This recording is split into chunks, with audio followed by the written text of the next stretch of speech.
Hello everybody, my name is Will and welcome back to Sprocket. Once again, we are here building an tank. This is an tank that really tested my patience.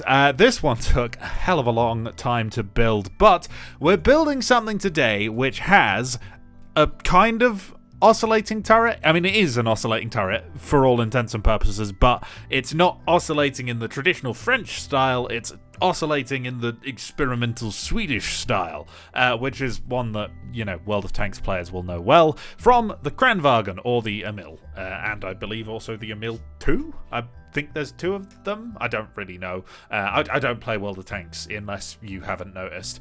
Weird, given that quite a few World of Tanks, like, designs that are only either really known through World of Tanks or originally designed by World of Tanks I've like replicated, but that's just because they're insane and sometimes they do weird things and that's fun, and I am also doing weird things, so me steal idea because money.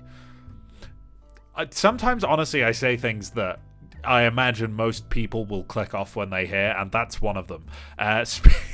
If you haven't clicked off, please consider subscribing if you haven't already to make up for all the people that have clicked off. Look at that segue. That was actually incredible. And speaking of segues, this is a tank.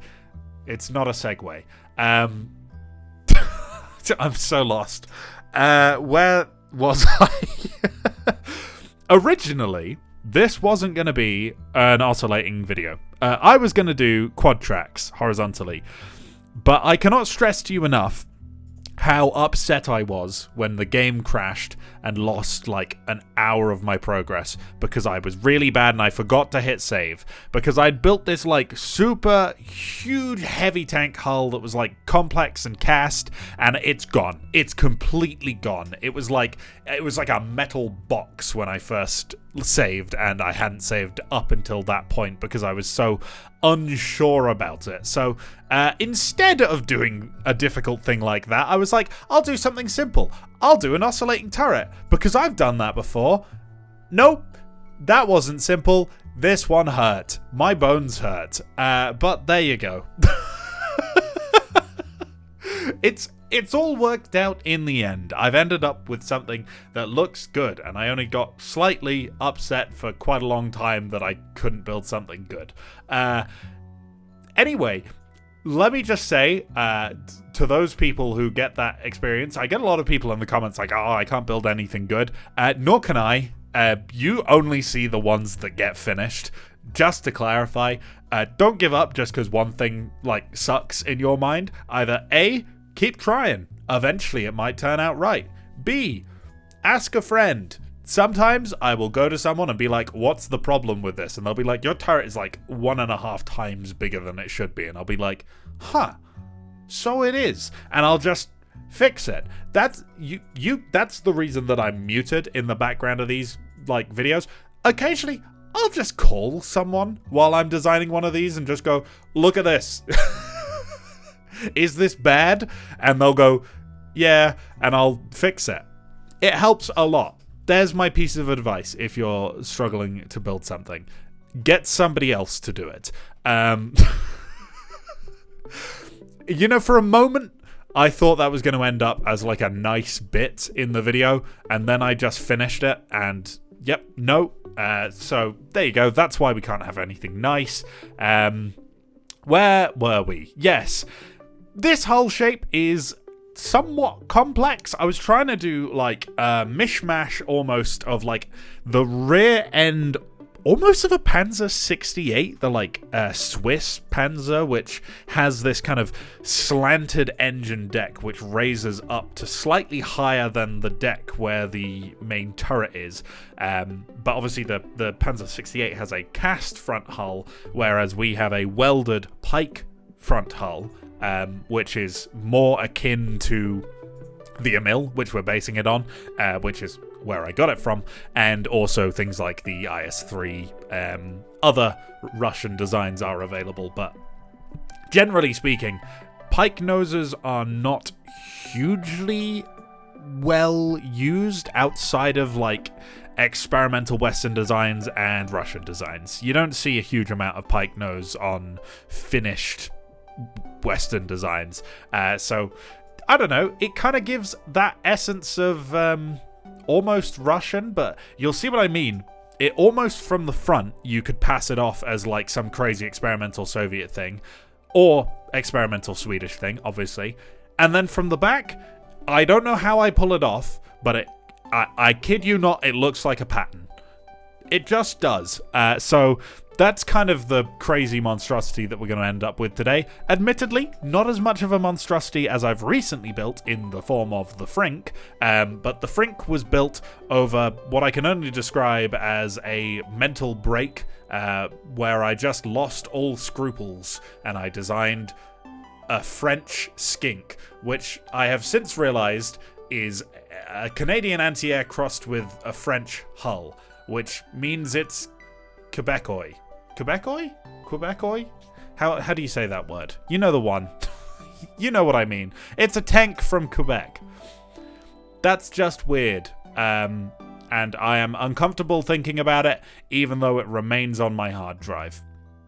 We're going to stop talking about the Frink now, because I think everybody who's watched that video now has PTSD.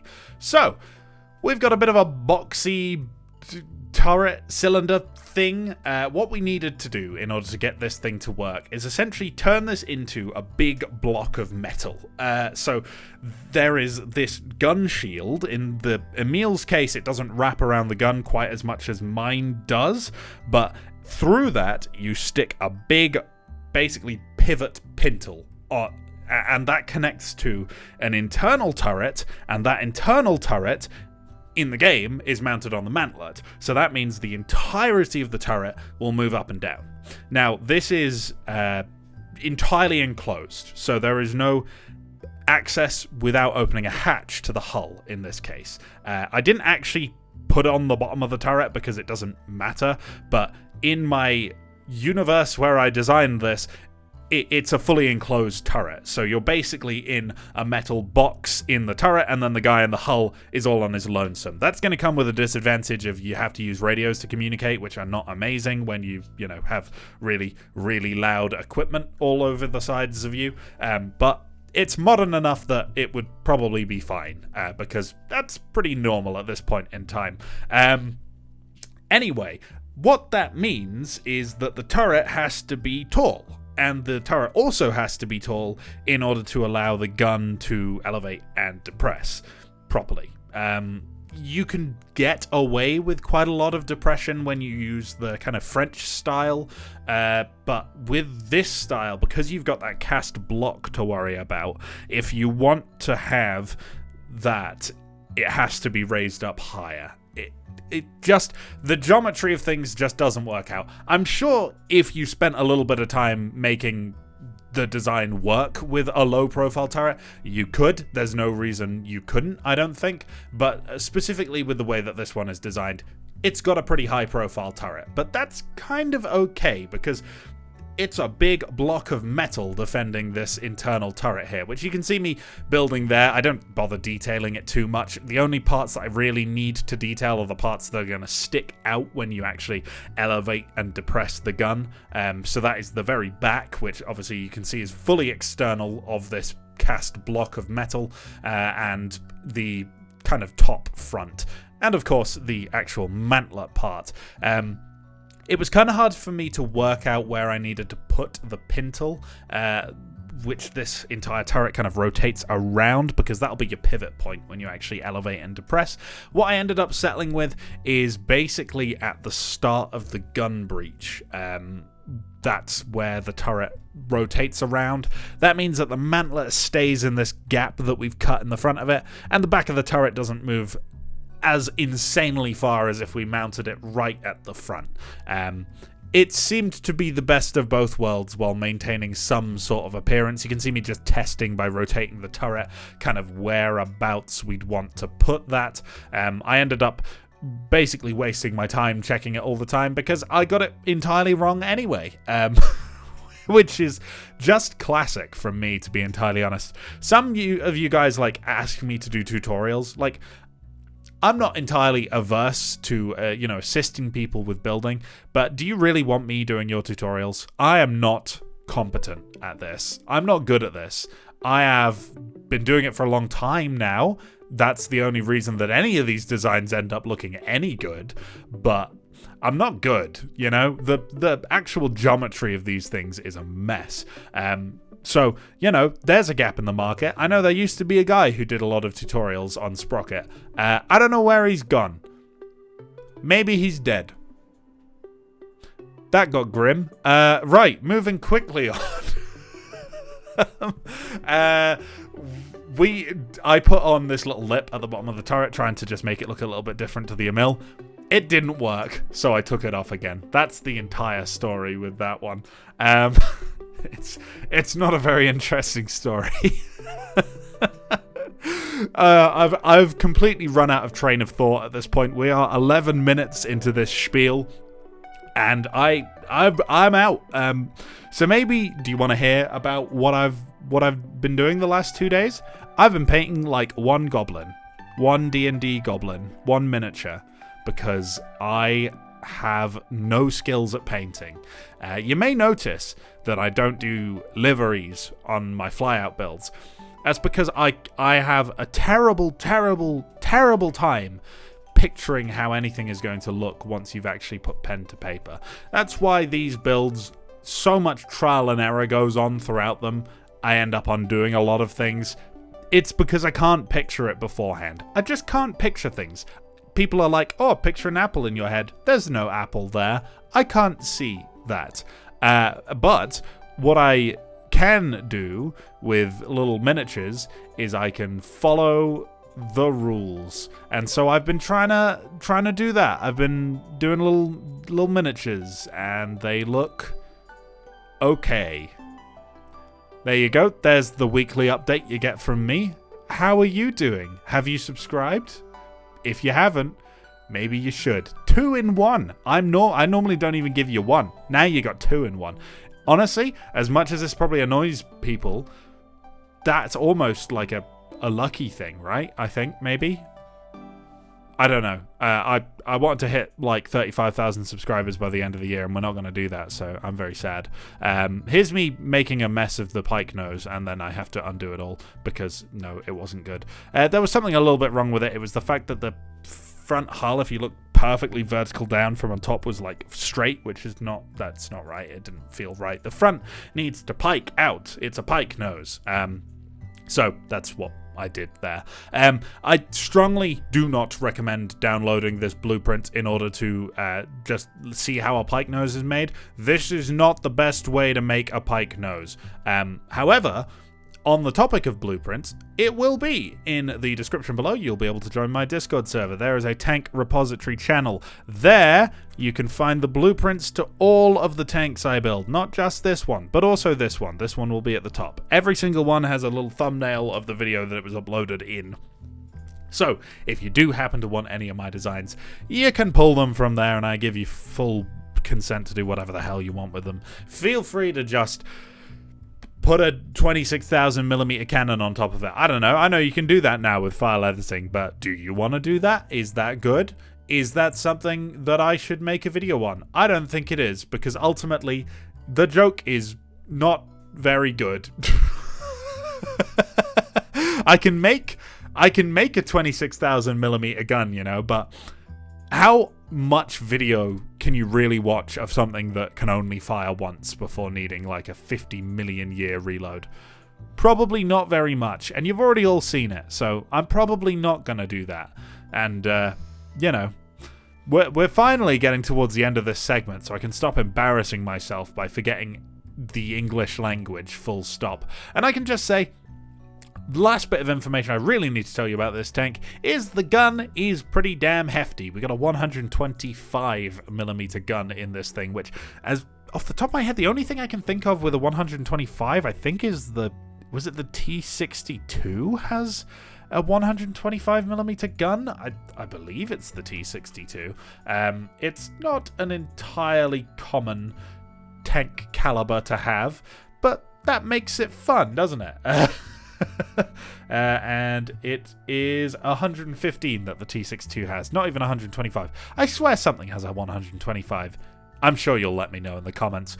Okay, here we finally have the finished product. This took one hell of a long time to get here, and to be entirely honest, I'm still not entirely thrilled with it, but this is not something easy to do. I almost feel like we've ended up, from the back, it almost looks like an M46 pattern, but obviously from the front, it doesn't. So, it is what it is. I think we've done alright with it, and for the best of my memory, this is the first time I've used the road wheels as the return rollers in a long time, so there's that, I suppose. Yeah, it works, basically. As you can see, the turret handling is not all that bad, to be entirely honest. It's pretty heavy. There's a lot of armor on this thing. Despite not being particularly massive, this thing weighs 50 tons.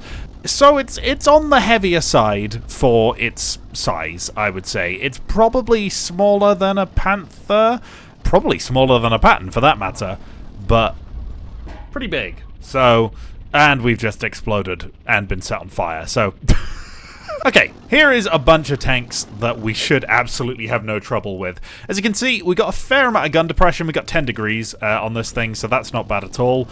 Gun elevation, however, is actually a problem, which is a weird one. You don't normally run into that, but we only have 5 degrees of gun elevation, just because of the way that the turret is built. So you can poke over hills, but you can't aim at things that are up hills.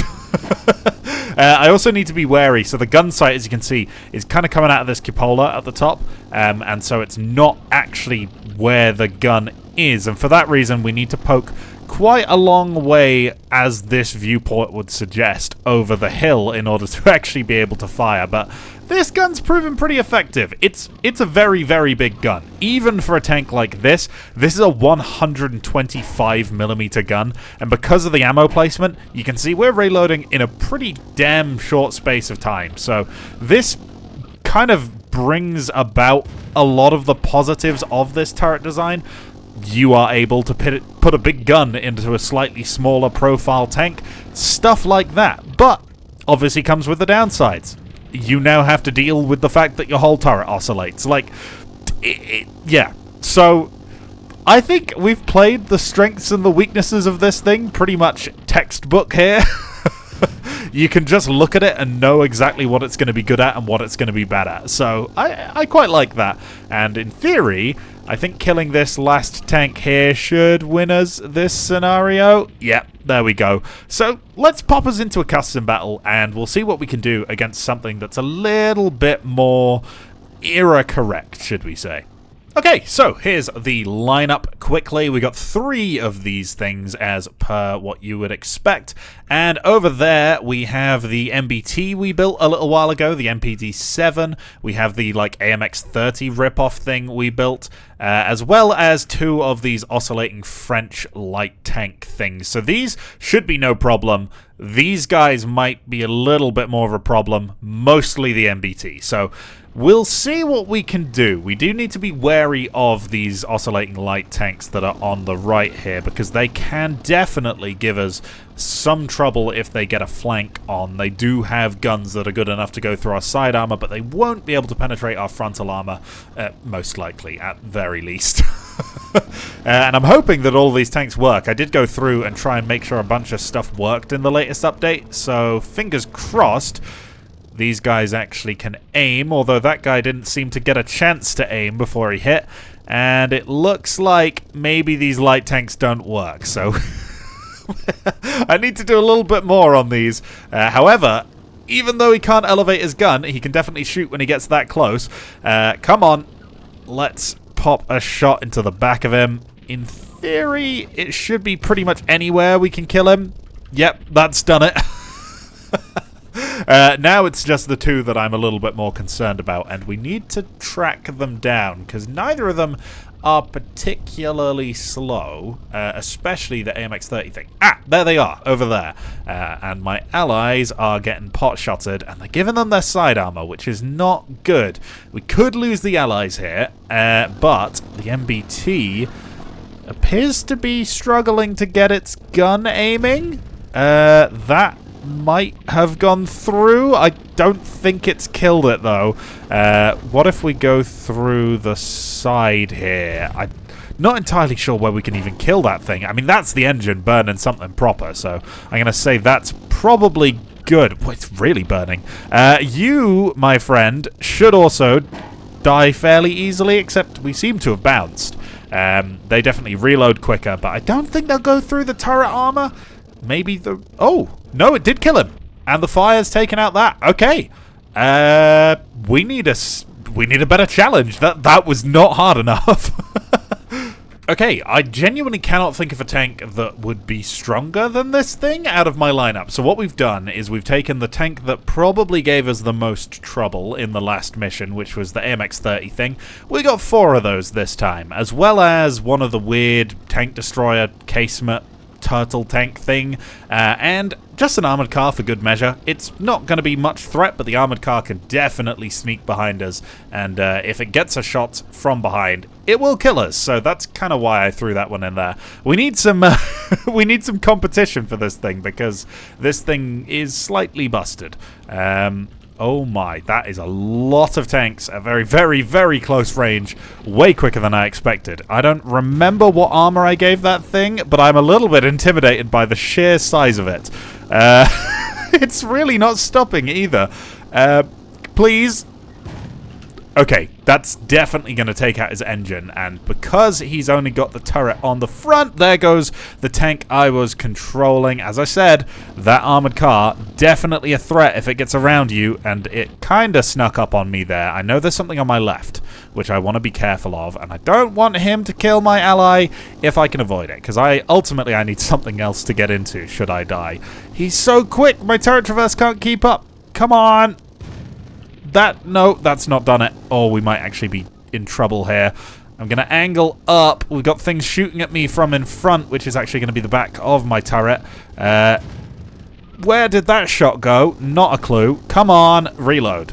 Okay, he's out of the fight, I think. I don't know whether these AMX-30 things can go through comfortably, but we've been given a little bit of grace by them missing my back of the turret, which is definitely what I was most scared of. He's gone. He isn't, though, and that will have taken out my loader. We still have one AI to swap to, though, so let's see if we can set up an ambush.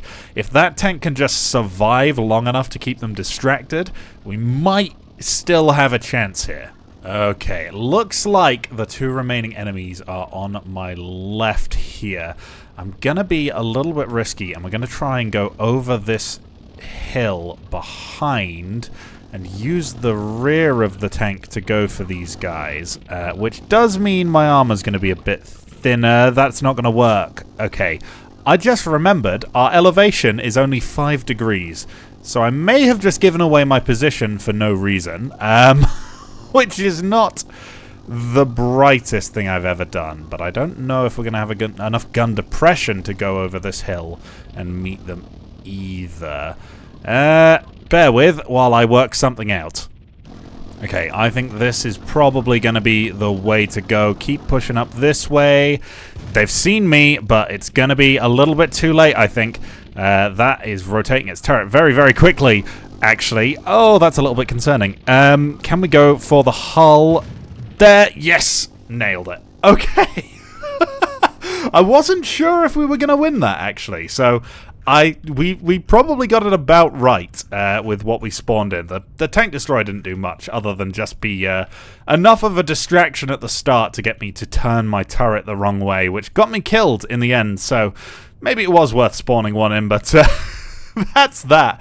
If you did enjoy this, please leave a like, comment, and or subscribe so that you can see more stuff like this in the future, because more is definitely coming. I am very happy with this, actually. I didn't think I was when I first finished it, but now I'm looking at it, I'm quite happy with it. So, yeah, that's all for today. Thank you, and a goodbye. And as always, a huge thank you to my YouTube super supporters, Yoki, Paloma, Marlon Gwekin, Cruiser25, Cody Fox, Peter Holmes, Peter Seafit, CamJam135, Stug3, and Terra. And a huge thank you to all of the regular tier supporters as well.